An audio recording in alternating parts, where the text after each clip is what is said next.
ठीक है, चलिए स्टार्ट करते हैं। मैग्नेटिक इफेक्ट ऑफ करंट के बाद हमारा जो नेक्स्ट टॉपिक है वो है मैग्नेटिज्म। इसमें हम लोग पढ़ेंगे क्या क्या मैग्नेटिक मटेरियल्स होते हैं, कैसे उनकी प्रॉपर्टीज होती है, और साथ ही हम लोग पढ़ेंगे अर्थ मैग्नेटिज्म को भी, मतलब कि जो अर्थ है हमारी वो भी एक मैग्नेट की तरह बिहेव करती है। तो क्या उसकी प्रॉपर्टीज होती है, कितनी मैग्नेटिक फील्ड को जनरेट कर सकती है, ये सब हमको इस चैप्टर में पढ़ना है। ठीक है, तो बहुत ही सिंपल बेसिक से स्टार्ट करते हैं हम लोग। और जो सबसे फर्स्ट हमें यहाँ पर पढ़ना है वो है पोल स्ट्रेंथ।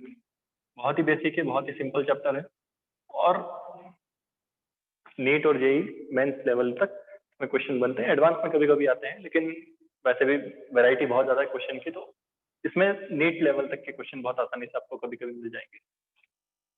तो पोल स्ट्रेंथ है, इसको हम लोग रिप्रेजेंट करेंगे से स्मॉल एम से। ध्यान रखिएगा, small M is not a mass, here small M represents the pole strength. ठीक है, अभी पोल स्ट्रेंथ क्या होता है? तो देखिए, सभी ने मैग्नेट तो देखी है ना, और कोई भी अगर मैग्नेट हमारे पास है तो पक्का होगा, ऑब्वियसली उसके पास दो पोल होंगे ही, एक पोल होगा साउथ और एक पोल होगा नॉर्थ। ये बहुत ही बेसिक बात है जो आप पहले से जानते हैं, इसलिए इसके बारे में ज्यादा डिस्कशन हम लोग नहीं कर रहे हैं। ठीक है ना, दो पोल्स बनते हैं, एक नॉर्थ पोल होता है, दूसरा साउथ पोल होता है। चाहे मैग्नेट कितनी भी छोटी हो या कितनी भी बड़ी हो, छोटी से छोटी हो चाहे बड़ी से बड़ी हो, सब में कितने पोल होंगे? दो पोल तो होंगे ही। मतलब कि जब भी मैग्नेट आपको मिलेगी तो उसमें एक चीज जरूर मिलेगी, डाइपोल। ठीक है ना, monopole does not exist in magnet, ऐसा हम लोग मानते हैं। और कई अगर कभी भी हमारे पास अगर कोई मैग्नेट है तो उसमें दोनों पोल मिलेंगे ही। कभी भी ऐसा नहीं हो सकता कि सिर्फ नॉर्थ पोल मिले या सिर्फ साउथ पोल मिले, ऐसा हम लोग कंसिडर कर आगे बात को करेंगे। ठीक है, जैसे आप लोग पढ़ते थे इलेक्ट्रॉन्स आर इंडिविजिबल, इलेक्ट्रॉन्स को आप फर्दर डिवाइड नहीं कर सकते, बट फिर बुक्स में भी आपको लिखा हुआ होता है कि देखिए इलेक्ट्रॉन्स को जो डिवाइड करते हैं जब हम लोग, तो वो क्वार्क से मिलकर बने होते हैं, ऐसा आप लोग बुक्स में पढ़ते होंगे। सिमिलरली जब हम मैग्नेट के बारे में पढ़ते हैं तो वो बोलता है कि डाइपोल बनाती है मैग्नेट। तो लैब में या रिसर्च लेवल तक वो शायद मोनोपोल बना चुके हैं, मोनोपोल का मतलब एक सिंगल पोल को एग्जिस्ट करवा चुके हैं, लेकिन हमें उसके बारे में डिस्कशन नहीं करना है। हम अपनी जितनी भी थियरीज होगी, जितनी भी हम लोग स्टडी करेंगे, उसमें सब में क्या मानेंगे कि कोई भी मैग्नेट होगी तो उसमें दो पोल होंगे। ठीक है, क्या क्या खासियत है इन पोल्स की, चलिए उसके बारे में थोड़ी सी बातें करते हैं, है ना। पहली चीज क्या है? पहली चीज यहाँ पर यह है कि देखिए, जब भी कोई मैग्नेट है तो किसी भी टाइप, किसी भी स्ट्रक्चर की हो सकती है, जरूरी नहीं कि वो ऐसे ही कोई स्ट्रक्चर हो। उसका कोई भी एक रेगुलर या इरेगुलर स्ट्रक्चर हो सकता है, लेकिन उसमें दोनों पोल मिलेंगे, साउथ मिलेगा और नॉर्थ पोल मिलेगा। हमें यहाँ पर क्या पढ़ना है? हमें यहाँ पर दो तरह की मैग्नेट पढ़ना है। पहले बेसिक बता देता हूँ, फिर मैं ऊपर जाऊंगा पोल स्ट्रेंथ पर। ठीक है ना, पहले पढ़ना है बार मैग्नेट को, जो सबसे ज्यादा इस तरह आपको क्वेश्चन मिलेंगे इस मैग्नेटिज्म में मतलब। और जो दूसरी पढ़ना है वो है हॉर्स शू मैग्नेट। ज्यादातर कभी कभी इसमें भी कुछ कुछ क्वेश्चन आ जाते हैं। और शू मैग्नेट ये सिर्फ उनके टाइप से, वो कैसे दिखती है मतलब, है ना, स्ट्रक्चर के अकॉर्डिंग हम लोग मेनली दो चीजें पढ़ते हैं। एक तो बार मैग्नेट जो सबसे ज्यादा पढ़ना है, कभी कभी क्वेश्चन को घुमाने के लिए बस वो एक हॉर्स शू मैग्नेट के बारे में बात कर लेते हैं। ठीक है, करें स्टार्ट। तो देखिए बार मैग्नेट क्या है? बार का मतलब एक स्लैब के फॉर्म में होगी, जैसे मैंने यहाँ पर एक स्ट्रक्चर बना रखा है, ये एक तरह से आप इसको बार मैग्नेट कह सकते हैं। ठीक है, बार मैग्नेट में हमको सीखना क्या है, समझना क्या है? बार मैग्नेट में सबसे पहली बात आप जो समझेंगे वो है कि इसकी लेंथ। हमें यहाँ पर बार मैग्नेट की दो तरह की लेंथ पढ़ना है। पहली लेंथ तो जो आपको दिख रही है, इसे हम लोग कहेंगे ज्योमेट्रिक लेंथ। क्या कहेंगे? ज्योमेट्रिक लेंथ इसको कहेंगे। और दूसरी होती है इफेक्टिव लेंथ। कौन सी लेंथ होती है भाई दूसरी? दूसरी होती है इफेक्टिव लेंथ। ये दोनों में क्या डिफरेंस है? दोनों में मेन डिफरेंस आपको दिख ही रहा होगा कि भाई देखो, जो ज्योमेट्रिक लेंथ होती है वो तो आप बहुत आसानी से किसी स्केल के थ्रू मेजर कर सकते हैं, है ना।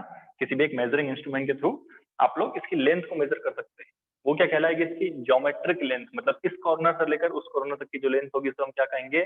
ज्योमेट्रिक लेंथ कहेंगे। आप लोग इसको लिख लेना अपने, मैं जो बोल रहा हूँ वर्ड उसको लिख लेना, ज्योमेट्रिक लेंथ। जबकि एलई कौन है? LE stand for effective length of a magnet. ये क्या होता है? थोड़ा सा मैं आपको समझा देता हूँ, बेसिक बात बता देता हूँ कि देखिए, जो पोल्स होते हैं मैग्नेट के अंदर, बार मैग्नेट के अंदर, वो एकदम कॉर्नर पर नहीं होते हैं। कहाँ होते हैं? बिल्कुल एकदम कॉर्नर पर नहीं होते हैं, वो कॉर्नर से थोड़ा सा अंदर होते हैं, बहुत स्लाइटली एक थोड़ा सा अंदर की तरफ होते हैं। ये कैसे क्यों होते हैं? तो उसके लिए एक थियोरी दी गई है, और वो थियोरी दी गई थी वेबर ने। वेबर का नाम सुना होगा आप लोगों ने, है ना? तो वेबर ने अपनी एक मॉलिक्यूलर थ्योरी दी थी और उस मॉलिक्यूलर थ्योरी में उसने ये बताया था कि देखिए कोई भी मॉलिक्यूल अपने आप में एक मैग्नेट होता है, परफेक्ट मैग्नेट होता है। तो जब मैग्नेट होगा तो क्या होगा, उसमें साउथ पोल नॉर्थ पोल होंगे ही ऑब्वियसली, है ना। लेकिन हम भी जानते हैं कि देखिए हर चीज जो है मॉलिक्यूल से मिलकर बनी, एटम से मिलकर बनी है, इलेक्ट्रॉन से मिलकर बनी है। तो क्या हम किसी वुड को मैग्नेटाइज कर सकते हैं? क्या नहीं कर सकते। समझ रहे हैं ना बातों को। कोई खास तरह के मटेरियल होंगे जिनको मैग्नेटाइज किया जा सकता है।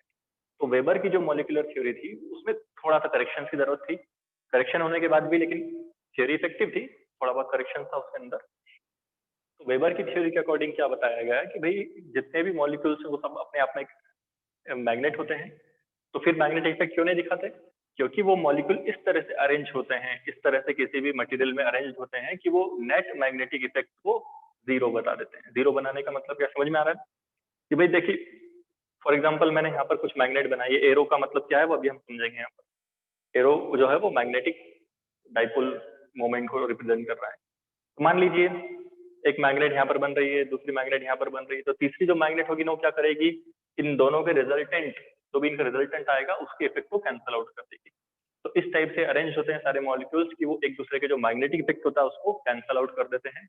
तो इनिशियली हम क्या देखते हैं, इनिशियली हम लोग देखते हैं कि जो ज्यादातर मटेरियल होते हैं, ज्यादातर जो मॉलिक्यूल्स होते हैं वो जीरो मैग्नेटिक इफेक्ट को रिप्रेजेंट कर रहे हैं। ठीक है। तो जब ये मॉलिक्यूल्स की बात होती है ना, तो जब मॉलिक्यूल्स की बात कर रहे हैं हम लोग थ्योरी के अकॉर्डिंग, तब क्या देखा गया कि भाई जो पोल्स बनते हैं, जो इफेक्टिव लेंथ होती है मैग्नेट की, वो उसकी ज्योमेट्रिक लेंथ से थोड़ी सी कम निकल कर आती है।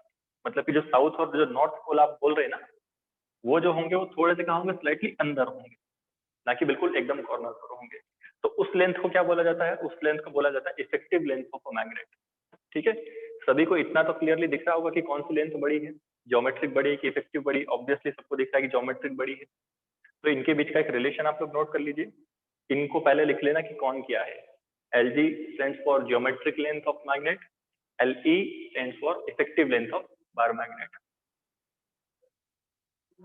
तो जो ज्योमेट्रिक लेंथ होती है, ये एक काम करता है, इसको इसी तरीके से याद रखिए। जो इफेक्टिव लेंथ होती है वो 5/6 टाइम्स ऑफ ज्योमेट्रिक लेंथ होती है। ठीक है।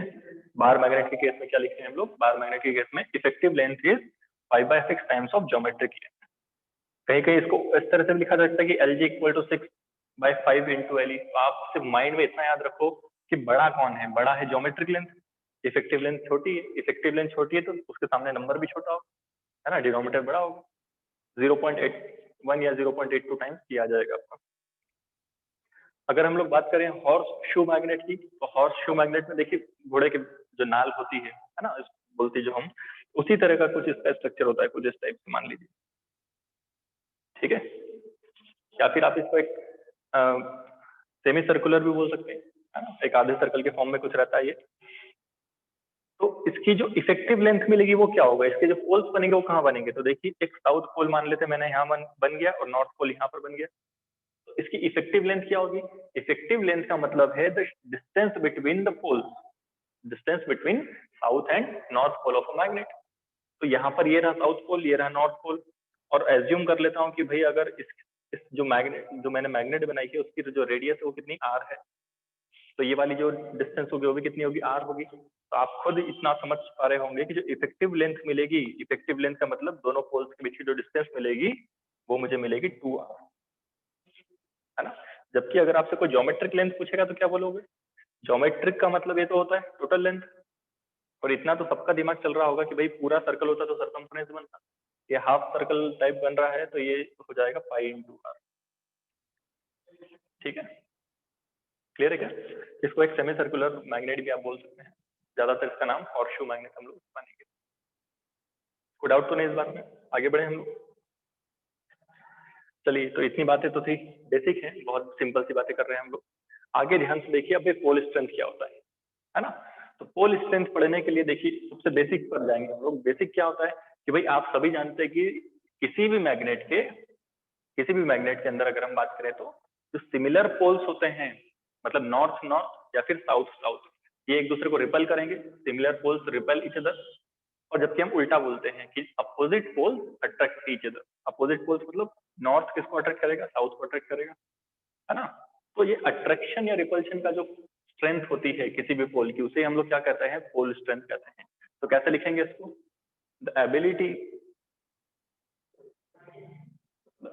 of a pole of magnet, ability of a pole of magnet to attract or repel, to attract or repel another pole of magnet is called its pole strength, है ना। Simple सी बात है कि वो कितनी ताकत से, कितने स्ट्रेंथ से किसी दूसरे पोल को अट्रैक्ट कर पा रहा है, रिपेल कर पा रहा है, वो क्या बताएगा, वो उसकी पोल स्ट्रेंथ को बताएगा। क्या है ये, वही ध्यान से समझिए। इसकी जो यूनिट है ये हम लोग आगे फर्दर फॉर्मूले जब डिराइव करते हैं तो उसमें आती है। लास्ट चैप्टर आपने जो मैग्नेटिक इफेक्ट ऑफ करंट देखा होगा उसमें भी कहीं ना कहीं इसको मिला होगा, नहीं होगा तो हम आगे इसकी यूनिट्स को देखेंगे कैसे बन रही है। तो इसकी जो यूनिट है उसको सबसे पहले याद रखिए, एम्पियर इंटू मीटर। बहुत जरूरी बात है क्योंकि ये खुद अपने आप में यूनिट एंड डायमेंशन का क्वेश्चन बन जाता है कि पोल स्ट्रेंथ का यूनिट क्या होता है ना। बहुत जरूरी है, एम्पियर मीटर आपको याद होना ही चाहिए। ये याद नहीं होगा तो आगे चीजें याद नहीं कर पाओगे। यूनिट होगी एम्पियर मीटर और जिसका डायमेंशनल फॉर्मूला बनेगा, तो एम्पियर खुद फंडामेंटल क्वांटिटी है, मीटर खुद लेंथ के लिए है, तो L1 और A1 ये इसका डायमेंशनल फॉर्मूला बनेगा। बेसिक है, आगे बढ़ते हैं। क्या है ये, तो अच्छे से समझ लीजिए। एक स्केलर क्वांटिटी, ये क्या है, एक स्केलर क्वांटिटी। समझ रहे हैं ना बात को, क्योंकि क्या कर रही है, ये सिर्फ अट्रैक्ट या रिपेल करने की सिर्फ एबिलिटी है, उसकी ताकत को बता रही है ना, उसकी डायरेक्शन वगैरह को नहीं बता रहा है। तो ये कैसी क्वांटिटी बोलेंगे इसको, स्केलर क्वांटिटी हम लोग पाएंगे। यूनिट होगी एम्पियर मीटर, डायमेंशन फॉर्मूला होगा L1 A1। तो इतनी सब बातें हैं बेसिक, इसको जल्दी से आप नोट कर लीजिए, फिर मैं आगे बढ़ता हूँ, जो और ज्यादा जो इम्पोर्टेंट बात है उसको मैं बताऊँ। ठीक है, ठीक है। देखिए अभी हमने पढ़ा किसके बारे में, पोल स्ट्रेंथ के बारे में। इसके बारे में और क्या बातें हैं, चलिए उसके बारे में बात करते हैं। जो पोल स्ट्रेंथ होती है, पोल स्ट्रेंथ लिखिए, आप सब नोट कर लीजिए इस लाइन को। मैं कुछ कुछ शॉर्ट बात लिखूंगा लेकिन आप डिटेल में लिख लीजिए मैं जो बोल रहा हूँ। Pole strength of a magnet, pole strength of a magnet depends upon material. वो किस मटेरियल की मैग्नेट बनी है भाई, इस बात से है ना, हो सकता है वो आयरन की बनी हो, कोबाल्ट की बनी हो, निकल की बनी हो, तो वो किस मटेरियल की बनी है वो मैग्नेट ना, इस बात पर भी डिपेंड करती है उसकी पोल स्ट्रेंथ। दूसरी बात वो डिपेंड करती है क्रॉस सेक्शनल एरिया पर, cross sectional area of magnet, या फिर आप बोल सकते हैं ब्रेड्थ ऑफ मैग्नेट, या ठीक है आप ब्रेड्थ बोल दीजिए या फिर cross sectional area of magnet बोल दीजिए। ठीक है, एरिया पर डिपेंड कर रही है, मटेरियल पर डिपेंड कर रही है, बट अब लिखिए but it does not depend upon, बहुत जरूरी लाइन है, it does not depend upon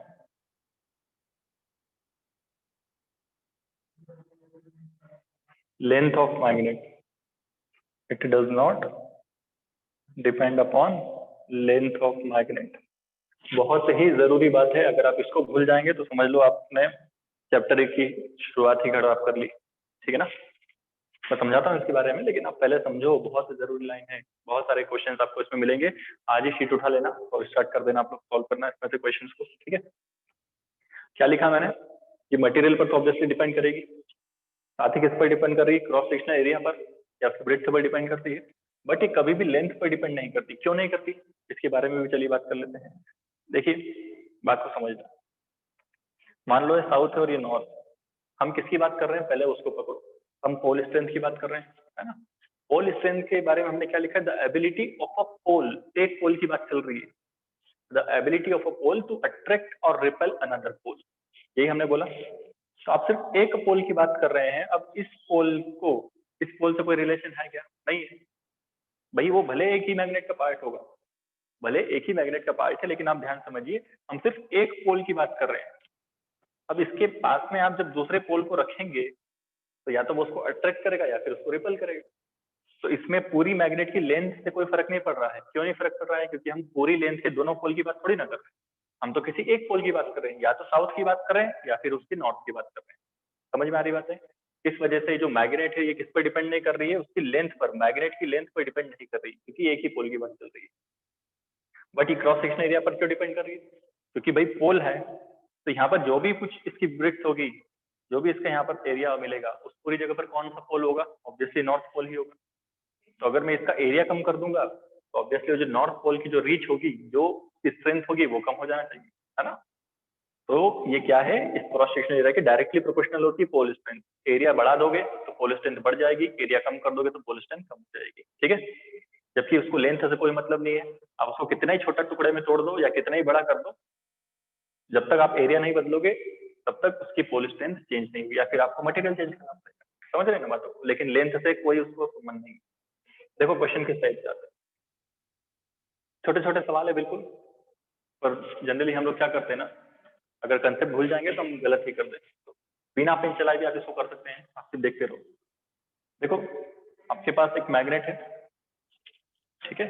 आपको क्या बोला गया कि a magnet has pole strength m, a magnet has pole strength m and it is cut along its length. क्या बोला, ध्यान से सुनिए, it is cut along its length. ऐसा कुछ बीच से इसको लगभग हम काट लेते हैं कि मान लो यहाँ से इसको एक बीच से काट दिया लेंथ से लॉन्ग, ठीक है? आपसे बोल रहा है कि बताओ जो पार्ट है इनके, उसका पोल स्ट्रेंथ क्या होगा? जो उसके पार्ट है, मतलब कि ये दो टुकड़े कर दिए ना अपने मैग्नेट के, तो बोलता है कि बताओ उसका पोल स्ट्रेंथ क्या होगा। पहले इसका पोल स्ट्रेंथ कितना था, m था। तब आपके माइंड को क्लिक होना चाहिए कि भाई आपने जब काटा तो उससे क्या चेंज हुआ है। जब आपने इसको लेंथ के अलोंग काट दिया तो इससे इसकी लेंथ को चेंज नहीं हुई है, इसकी लेंथ चेंज नहीं हुई, लेकिन इसका जो एरिया था, जो इसकी ब्रेड्थ थी, वो चेंज हो चुकी है। हुई कि नहीं हुई? और ब्रेड्थ कैसे कर दिया आपने, इसकी आधी आधी कर दी, या हाफ कर दिया या हाफ कर दिया। जब आधा आधा कर लोगे तो इसकी जो पोल स्ट्रेंथ है वो भी कितनी हो जाएगी, m/2। दूसरा जो रिमेनिंग पार्ट है उसकी भी कितनी हो जाएगी, m/2 हो जाएगी। बात समझ में आ रही है क्या? क्लियर है सभी को? बट अगर आपसे कोई ये कहता है कि भाई आपने किसी बार मैग्नेट को ऐसे काटा है, अलॉन्ग इट्स ब्रेड्थ काटा है ना, ऐसे दो टुकड़े कर दिया आपने, आपने इससे किया क्या है? आपने इसकी जो लेंथ है उसको कम कर दिया, है कि नहीं? आपने इसकी जो लेंथ है उसको कम कर दिया, लेकिन क्या आपने इसके एरिया को कुछ चेंज किया क्या? नहीं किया। क्या आपने इसके मटेरियल को चेंज किया क्या? वो भी नहीं किया। और लेंथ पर तो वो डिपेंड ही नहीं करती है, तो आप इसको कैसे भी कहीं से भी काटिए इस तरीके से, इसकी लेंथ कम ज्यादा होने से इसकी जो पोल स्ट्रेंथ है उसको कोई फर्क नहीं पड़ेगा। इस केस में भी जो इसकी पोल स्ट्रेंथ थी वो कितना रहेगी, वो m ही रहेगी। चाहे इस टुकड़े की बोलो तो भी m होगी, इस पार्ट की बोलो तो भी m ही रहेगी। समझ में आ रही सभी को? तो यहाँ पर ऐसा नहीं करना कि भाई इसको काट दिया तो कुछ क्वेश्चन में आपको दिख रहा है कि वो m ही रह गई, कुछ क्वेश्चन में आप बोल रहे हैं m/2 हो गई। तो एक कौन सी चीज कब हो रही है ये आपको अच्छे से पता होना चाहिए, है ना? इसमें पेन चलाने वाली बात भी नहीं है। इस पर कुछ अच्छा सवाल करेंगे, पहले हम लोग नेक्स्ट टॉपिक पर चलते हैं। हमारा जो नेक्स्ट टॉपिक है वो है मैग्नेटिक डाइपोल मोमेंट, है ना? चलिए उसकी बात भी कर लेते हैं हम लोग। सब लोग इसको जरा अच्छे से ध्यान रखिए, ठीक है? चलिए स्टार्ट करें। नेक्स्ट टॉपिक क्या है हम लोग का? हम लोग का जो नेक्स्ट टॉपिक है वो है मैग्नेटिक डाइपोल मोमेंट। देखिए जब भी आपको एक वर्ड आता है मोमेंट, याद है ना आपको? जैसे हम मोमेंट लेते हैं, फोर्स का मोमेंट लेते हैं तो टॉर्क बनता है। जब हम मोमेंटम का मोमेंट लेते हैं, है ना, तो उसको हम एंगुलर मोमेंटम कहते हैं। सिमिलरली जब हम मास का मोमेंट लेते हैं तो उसको मोमेंट ऑफ इनर्शिया कहते हैं, है ना? या फिर मतलब मोमेंटम का जब मोमेंट लेते हैं तो उसको क्या कहते हैं, moment of inertia, I = mr²। Similarly यहाँ पर क्या करना है आपको, जो डाइपोल मोमेंट है इसमें भी आपको लेंथ से, किसे लेंथ से मल्टीप्लाई करना है, किसमें करना है समझिएगा। मान लीजिए साउथ है, नॉर्थ है ना? मैं जब भी लेंथ की बात करूंगा तो किसकी बात करूंगा, मैं इफेक्टिव लेंथ की ही बात करूंगा। हमें उसके ज्योमेट्रिक से भी फिलहाल कोई मतलब नहीं है। हम जो बात करेंगे किसकी बात करेंगे, इफेक्टिव लेंथ की बात करेंगे, मतलब डिस्टेंस बिटवीन पोल्स, ठीक है? और ये जो मैग्नेटिक डाइपोल मोमेंट है इसमें क्या होता है कि देखिए, अगर वो एक ही मैग्नेट के पार्ट है, कैसे है वो एक ही मैग्नेट के पार्ट है दोनों पोल, तो इनकी जो पोल स्ट्रेंथ होगी वो होगी सिमिलर। समझ में आ रही है? आपने इलेक्ट्रोस्टैटिक में पढ़ा ना, इलेक्ट्रिक डाइपोल। इलेक्ट्रिक डाइपोल क्या होता है कि same magnitude but opposite nature के दो चार्ज, सेम मैग्नीट्यूड और अपोजिट नेचर के दो चार्ज जब एक सर्टेन डिस्टेंस पर आते हैं तो उसे हम क्या कहते हैं, इलेक्ट्रिक डाइपोल कहते हैं। याद है ना आपको बातें? क्या बोल रहा हूँ मैं, फिर से बोल रहा हूँ, सेम मैग्नीट्यूड और अपोजिट नेचर। सिमिलरली यहाँ पर भी क्या होना चाहिए कि जो मैग्नेट होती है उसके जो पोल होते हैं, साउथ पोल नॉर्थ पोल, इनकी पोल स्ट्रेंथ सेम होती है। क्या सेम होती है? पोल स्ट्रेंथ सेम होती है। और इनके बीच की अगर आपको डिस्टेंस याद हो तो हम कितने कितने ली थी, इनके बीच की जो डिस्टेंस उसको हमने 12 एज्यूम किया था। कोई कंपल्शन नहीं है कि 12 ही माने, मैं आपको फिर बताया था कि क्योंकि हमको डिस्टेंस मेजर करना होती है इसके सेंटर से, तो सेंटर से जब डिस्टेंस मेजर करते हैं तो ये एल और ये एल जब हम लेते हैं तो कैलकुलेशन थोड़ा सा इजी हो जाता है। अदरवाइज ऐसा कोई रूल नहीं है कि इसको 12 लेना है। सिमिलरली यहाँ पर भी मैं 2L लेकर ही करूंगा, बट बहुत सी बुक्स में आपको बिना 2L के भी मिलेगा, मतलब सिर्फ L लेकर भी करेगा। हमारा दोनों तरह से मिलता है, मतलब समझ रहे हैं ना। हम 2L लेकर क्यों करेंगे, क्योंकि हमको भी डिस्टेंस कहाँ से मेजर करना है, आपके सेंटर से मेजर करना है। ठीक है, तो क्या याद रखेंगे, दोनों जो पोल होंगे साउथ पोल नॉर्थ पोल एक मैग्नेट के, इनकी पोल स्ट्रेंथ कैसी होगी, सेम होगी। इनके बीच की जो डिफेक्टिव लेंथ है, इफेक्टिव लेंथ, उसको मैंने कितना माना, 12 माना। मोमेंट, ये डाइपोल मोमेंट को भी हम लोग कैसे रिप्रेजेंट करते हैं, मैग्नेटिक डाइपोल मोमेंट को एम वेक्टर, वेक्टर क्वांटिटी, अब डायरेक्शन की बात करेंगे। एम वेक्टर इक्वल टू क्या होता है, किसी भी एक पोल की पोल स्ट्रेंथ, मोस्टली इसको नॉर्थ पोल लिया जाता है, तो किसी भी एक पोल की pole strength into effective length between the poles, तो वो कितनी है, वो 12 है। तो ये जो मैग्नेटिक डाइपोल है इसका एक फॉर्मूला आपको और पता होना चाहिए। मैग्नेटिक डाइपोल होता है m इंटू 12। मैं फिर बार बार रिपीट कर रहा हूँ, m is not a mass. m कौन है, m है पोल स्ट्रेंथ। भाई जिसको लगता है कि हम भूल जाएंगे वो लिख डालो, मास लिख दोगे तो गड़बड़ कर दोगे। m मास नहीं है, m पोल स्ट्रेंथ। ठीक है ना, सबको अच्छे से पता होना ही चाहिए। तो जो डाइपोल मोमेंट होता है वो किस पर डिपेंड कर रहा है, डाइपोल मोमेंट पोल स्ट्रेंथ पर डिपेंड करता है और लेंथ पर डिपेंड करता है ना। पोल स्ट्रेंथ किस पर डिपेंड करता है, मटेरियल पर डिपेंड करेगा, एरिया पर डिपेंड करेगा, लेंथ पर डिपेंड नहीं करेगा। बट जो डाइपोल मोमेंट होता है वो किस पर डिपेंड करेगा, लेंथ पर भी करेगा, एरिया पर भी करेगा, क्योंकि ये एरिया पर डिपेंड करता तो ये भी एरिया पर करेगा, और साथ ही मटेरियल पर डिपेंड करेगा। तो ऐसी तीन चीजों पर डाइपोल मोमेंट डिपेंड करता है। फिर से रिपीट करूँ क्या, लेंथ पर, एरिया पर और मटेरियल पर। ठीक है, जबकि जो पोल स्ट्रेंथ होता है वो किस पर करता है, एरिया पर और मटेरियल की नेचर पर, क्या उसकी करेक्टरिस्टिक है उस पर, लेंथ पर डिपेंड नहीं करता। ये बात क्लियर। चलिए डायरेक्शन की बात करते हैं, या डायरेक्शन से पहले हम लोग यूनिट ले लेते हैं, है ना। यूनिट क्या बनेगी, तो पोल स्ट्रेंथ की यूनिट क्या लिखी आपने, याद करिए, आपने जो पोल स्ट्रेंथ की यूनिट थी वो लिखी एम्पियर इंटू मीटर, और 1 मीटर और है आपके पास लेंथ है, तो एम्पियर मीटर तो इसकी हो गई, और इंटू मीटर करोगे तो मीटर स्क्वायर हो जाएगा, ampere metre square. That will be unit of magnetic dipole moment, है ना। डायमेंशन फॉर्मूला कोई बहुत बड़ी बात नहीं है आपको, ये हो जाएगा कितना, L2A1। हाँ, अब जानने वाली क्या बात है, ये एक वेक्टर क्वांटिटी, ऐसी क्वांटिटी एक वेक्टर क्वांटिटी है, और अगर ये वेक्टर क्वांटिटी है तो उसकी डायरेक्शन होगी।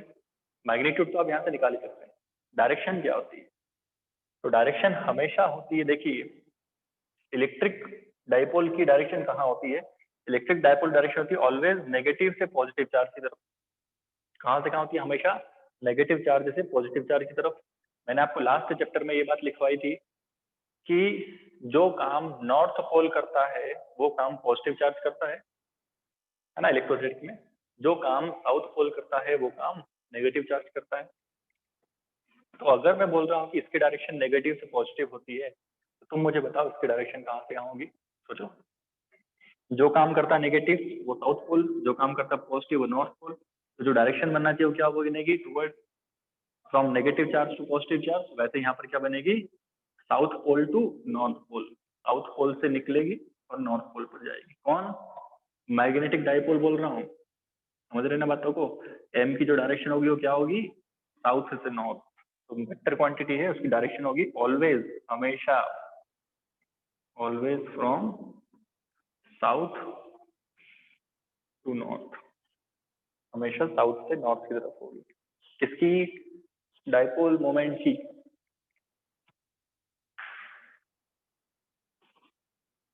भूलना नहीं, बहुत खास बात है। सबसे टॉप पर क्या लिखेंगे, सबसे टॉप पर बार बार मैं बोल रहा हूँ, अभी पूरा चैप्टर उसी पर भेज देना, समझ लो मैं आपको इलेक्ट्रोस्टैटिक का रिवीजन करवा रहा हूँ और कुछ नहीं। क्या करवा रहा हूँ, इलेक्ट्रोस्टैटिक का पूरा पूरा कंप्लीट रिवीजन हो जाएगा एक बार। इधर भी गॉस थ्योरम आएगी, इधर कूलॉम्स लॉ आएगा, सब आएगा इधर, है ना, जो भी अपने पढ़ा है।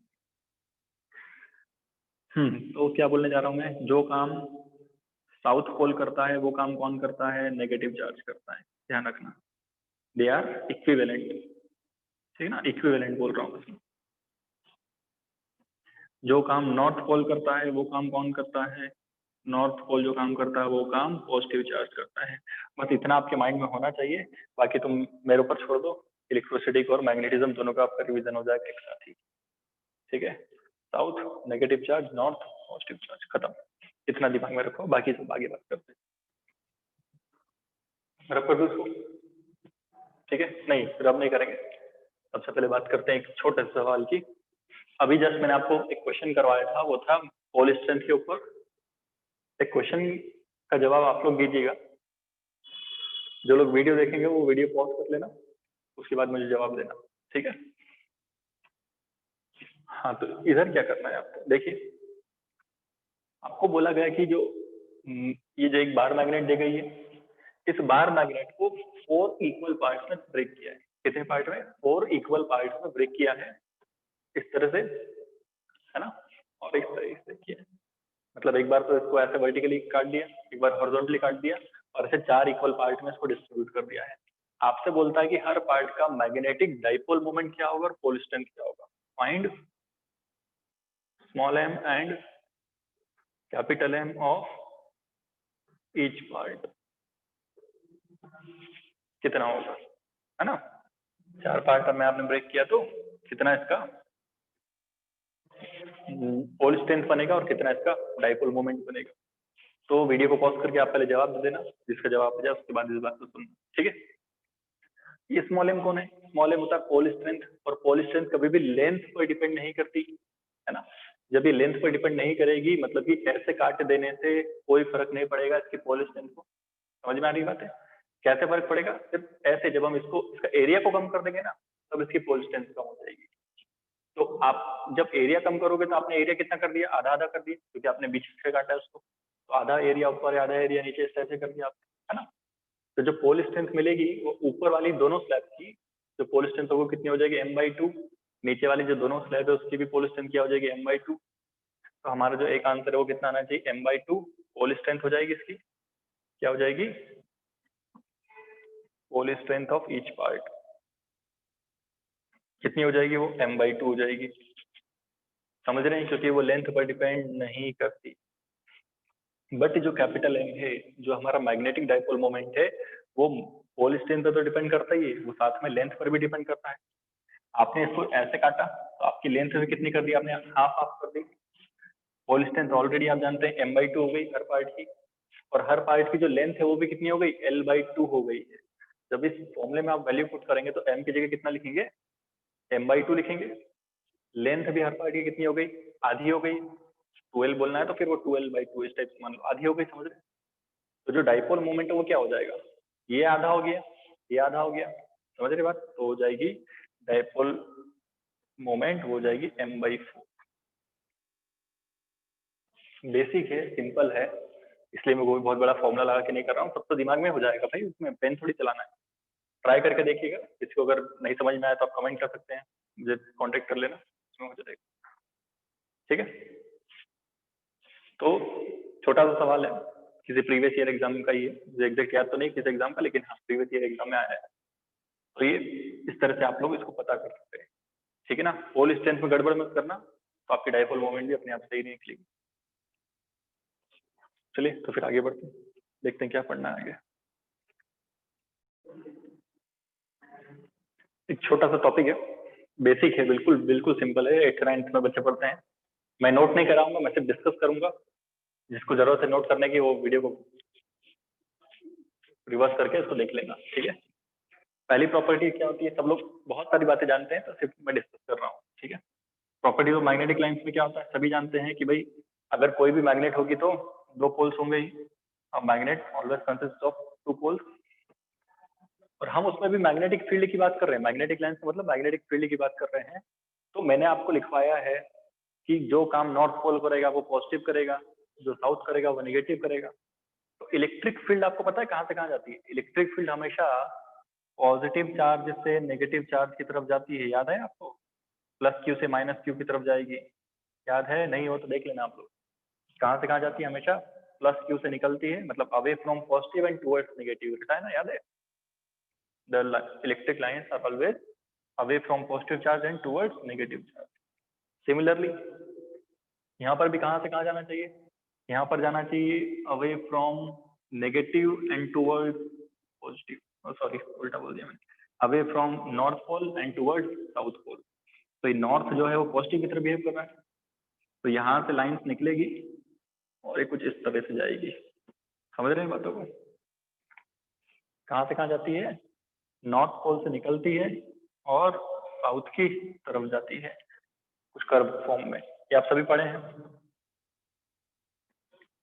अच्छा, अभी कहानी अधूरी है, ध्यान से समझना। कहानी अधूरी है कि नॉर्थ से निकली, साउथ गई, लेकिन ये होता है आउटसाइड द मैग्नेट। समझ रहे हैं बातों को? तो पहली लाइन क्या लिखेंगे? जो मैग्नेटिक लाइन्स ऑफ फोर्स होती है इनकी डायरेक्शन क्या होती है? नॉर्थ से साउथ। नॉर्थ से ओरिजिनेट होती दिखती है, साउथ की तरफ जाती दिखती है, बट ये कहां पर होता है? Outside the magnet. कहाँ होता है ये? Outside the magnet.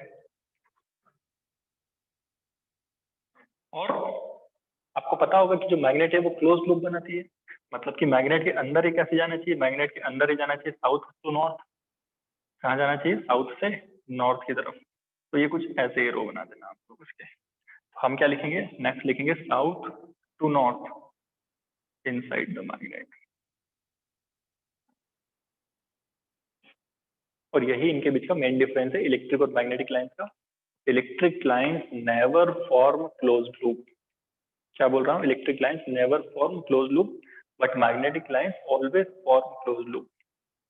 ये हमेशा क्लोज लूप बनाएगी, ये हमेशा क्या है? कभी भी क्लोज लूप नहीं बनाएगी। सिर्फ पॉजिटिव से नेगेटिव जाती, कभी भी नेगेटिव से पॉजिटिव इलेक्ट्रिक लाइंस नहीं आ सकती। सेकंड बात क्या है? सेकंड पॉइंट हम लोगों का ये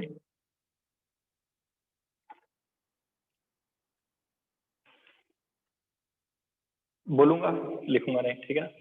इसके अंदर सेकंड पॉइंट हम लोग क्या करते हैं? हम लोग जानते हैं हमेशा कि जब आप इसको एक फ्रीली सस्पेंड करते हैं, जब आप किसी मैग्नेट को फ्रीली सस्पेंड करते हैं, तो वो हमेशा कहाँ से करती है, कहाँ पर रुकती है वो जाकर?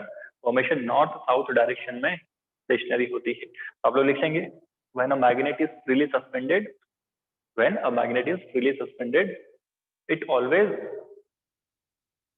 remains stationary in north south direction, in north south direction। जहां पर नॉर्थ होता है अर्थ का, उस जगह पर मैग्नेट का भी नॉर्थ होता है, नॉर्थ पोल होता है। जिस जगह पर साउथ होता है उस जगह पर मैग्नेट का भी साउथ होता है। समझ रहे बातों को? अगर मैं इसको कहूँ नॉर्थ पोल, तो इधर नॉर्थ डायरेक्शन होना चाहिए अर्थ की। अगर मैं कहूँ ये साउथ पोल है, तो पीछे साउथ होना चाहिए अर्थ का। ऐसा क्यों होता है? तो इसको हम अर्थ मैग्नेटिज्म में पढ़ेंगे, ठीक है? एक दो दिन में वो टॉपिक आएगा, तो हम उसको अर्थ मैग्नेटिज्म में पढ़ेंगे। तब आपको पता चलेगा कि जहां पर अर्थ का नॉर्थ होता है वहां पर अर्थ का साउथ पोल होता है मैग्नेट का, है ना? तो ये सब चीजें हमको पढ़ना है। तो सेकंड पॉइंट आप लोग लिखे ना। थर्ड पॉइंट क्या है? थर्ड पॉइंट है जो मैग्नेटिक लाइन है, वो हमने पढ़ा कि भाई नॉर्थ से निकलती है, साउथ की तरफ जाती है ना? तो अगर आपको किसी भी पॉइंट पर अगर आपको टेंजेंट ड्रॉ कर देने को बोले, क्या करने को बोले? टेंजेंट ड्रॉ करने को बोलता है, तो उससे आप क्या पता कर सकते हैं? उस पॉइंट पर मैग्नेटिक फील्ड की डायरेक्शन पता कर सकते हैं। मैं फिर बोल रहा हूँ कि देखिए, हमने इलेक्ट्रिक फील्ड में भी पढ़ा कि हमको पता है नॉर्थ से निकली, साउथ पर गई, और बीच रास्ते में अगर आपको किसी पॉइंट पर डायरेक्शन पता करना होगा तो क्या करेंगे आप? मान लो मुझे इस पॉइंट पर पता करना है, तो इस पॉइंट पर क्या करूंगा? मैं एक टेंजेंट ड्रॉ कर दूंगा, नॉर्थ से साउथ की तरफ एक टेंजेंट में ड्रॉ कर दूंगा। उससे मुझे इसकी जो लाइन से डायरेक्शन है वो पता चल जाएगी कि वो किस डायरेक्शन में अभी फिलहाल ट्रेवल कर रहा है, इस तरीके से, ठीक है? तो थर्ड पॉइंट क्या लिखेंगे? The direction of magnetic field, the direction of magnetic field at any point can be obtained by drawing a tangent at that point, by drawing a tangent at that point, ठीक है? तो कुछ खास इसमें magnetic properties बहुत सारी है। अब आप बोलोगे सिमिलर पोल्स अट्रैक्ट करेंगे, सॉरी सिमिलर पोल्स रिपेल करेंगे, अपोजिट पोल्स अट्रैक्ट करेंगे, फालतू ऐसी बहुत सारी बातें जो आप ऑलरेडी जानते हैं, तो सबके बारे में हम डिस्कशन नहीं कर रहे हैं। जितनी चीज जरूरी थी उतनी मैंने आपको यहाँ पर बता दी। ठीक है,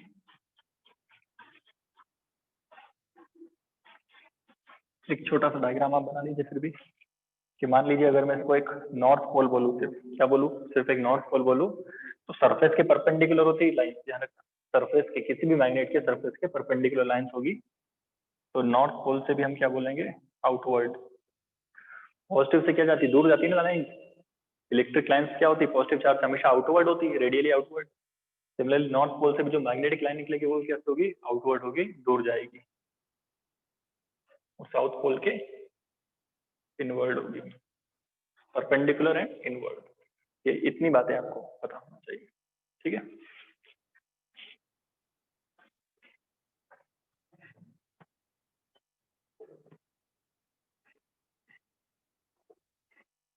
फटाफट आगे की बात कर लेते हैं, कूलॉम्स लॉ की। कूलॉम्स लॉ क्या कहता है, इलेक्ट्रोस्टैटिक में जो कहेगा वो यहाँ पर भी कहेगा, उसमें क्या है, वहां पर भी अट्रैक्शन रिपल्शन होता था चार्जेस के बीच, यहाँ भी अट्रैक्शन रिपल्शन होगा पोल्स के बीच। तो पोल्स ना बोलते, हम क्या लेंगे, उनकी पोल स्ट्रेंथ लेंगे।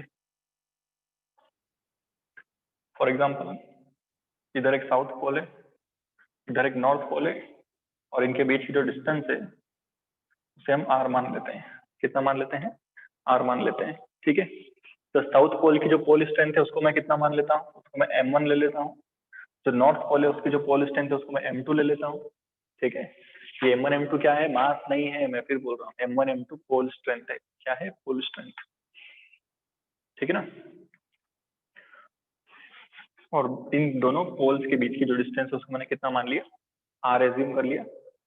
तो लगने वाला जो फोर्स होगा, मैग्नेटिक फोर्स, कौन सा फोर्स बताएगा, मैग्नेटिक फोर्स। अब स्टेटमेंट क्या लिखेंगे, मैं नहीं लिखूंगा, मैं बोल रहा हूँ, आप लोग नोट कर लीजिएगा। ठीक है, द फोर्स ऑफ अट्रैक्शन और रिपल्शन, फोर्स ऑफ अट्रैक्शन और repulsion between two poles is directly proportional to product of their pole strength, directly proportional to product of their pole strength. कौन है, पोल स्ट्रेंथ है, mass नहीं है।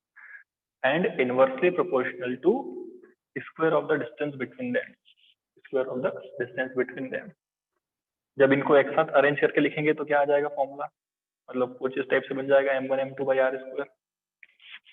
Proportionality sign हटाओगे तो CGS unit में, CGS unit में उस कांस्टेंट की वैल्यू होती है 1, जबकि एमकेएस यूनिट में वो कांस्टेंट क्या है वो आपको पता ही होगा ऑलरेडी, वो होता है म्यू नॉट अपॉन में 4 pi m1 m2 by are square, m1 m2 by are square. Gravitation में भी पढ़ते थे, इलेक्ट्रोस्टैटिक में भी पढ़ा है, और अभी थर्ड बार हो गया कूलॉम्स लॉ मैग्नेटिज्म के अंदर। ठीक है ना, यूनिट क्या बनेगी, ऑब्वियसली न्यूटन बनेगी। डायरेक्शन क्या होगी, डायरेक्शन में आपको बहुत सोचना नहीं है, जैसे साउथ नॉर्थ तो क्या करेंगे, दूसरे को अट्रैक्ट करेंगे, नॉर्थ नॉर्थ होता है या साउथ साउथ होता है, एक दूसरे को रिपेल करते हैं, तो डायरेक्शन बहुत बड़ी कोई चीज नहीं बनेगी। अट्रैक्शन रिपल्शन आप सिर्फ चीजें देखकर समझ सकते हैं। ठीक है, कोई डाउट तो नहीं है, म्यू नॉट कौन है, सब लोग पता होगा, परमिएबिलिटी ऑफ फ्री स्पेस, क्या है, परमिएबिलिटी ऑफ फ्री स्पेस।